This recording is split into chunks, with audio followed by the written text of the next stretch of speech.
এই ভিডিওটা দেখে যাও, আশা করি ভালো লাগতে পারে, উপদেশমূলক। তিনটা লোক বিদেশ গেছে, তো বিদেশ যাওয়ার পর তিনজনেরই 100 তলায় তাদের হোটেলটা পড়ছে।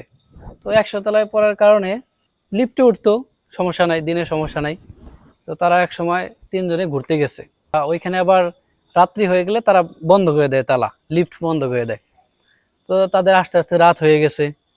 রাত হয়ে যাওয়ার কারণে তারা দেখে যে লিফট বন্ধ, রিসিপশনের লোক নাই। তারা তিনজন বললো যে এখন কি করবে, এখন তাদের তো থাকতে হবে, ওইখানে তো অন্য জায়গায় থাকার কোনো স্কোপ নাই। তো তারা আস্তে আস্তে একটা ছোট ছোট একজনে একটা গল্প করে সিঁড়ি করে উপরে উঠে। এইভাবে তিনজনে গল্প টল্প করতে করতে মোটামুটি 20 সিঁড়ি পার দিচ্ছে। পার দেওয়ার পর তাদের শরীর ক্লান্ত খুবই, এখন আরো 80 তালা উঠতে হবে। তো আবার গল্প শুরু, আবার হাঁটা শুরু, মানে আবার মোরাল নিয়ে আবার উঠতেছে। এইভাবে 80 তালা ওঠার পর তাদের আর শরীরে শক্তি নাই। তো তারপরে এখন তার মাত্র 10 তালা 20 তালা আছে, উঠতেই হবে। তো তারা চিন্তা করলো যে তিনজন মিলা যেমনি হয়ে উঠতে হবে এই লাস্ট। পর আবার তারা গল্প আস্তে আস্তে থেকে গল্প টল্প করে তাদের একদম 100 তলা পর্যন্ত পৌঁছাইছে। এখন পৌঁছানোর পর এখন তাদের হাতে থেকে চাবি নাই।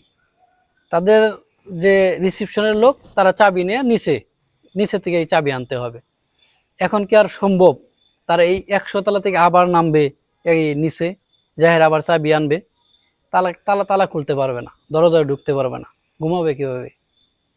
আসলেও আমরা যারা এই নামাজ পড়ি না, আমি তাদের উদ্দেশ্য বলতেছি যে নামাজ বেহেশতের চাবি। আমরা যদি এত কষ্ট করে আসলেও আমরা জান্নাতে যাইতে চাই, তাহলে কিন্তু আমাদের চাবিটাই নিচে থেকে নিয়ে যেতে হবে। আমাদের আমাদের এই জান্নাতে যাওয়ার জন্য চাবি কিন্তু নামাজ।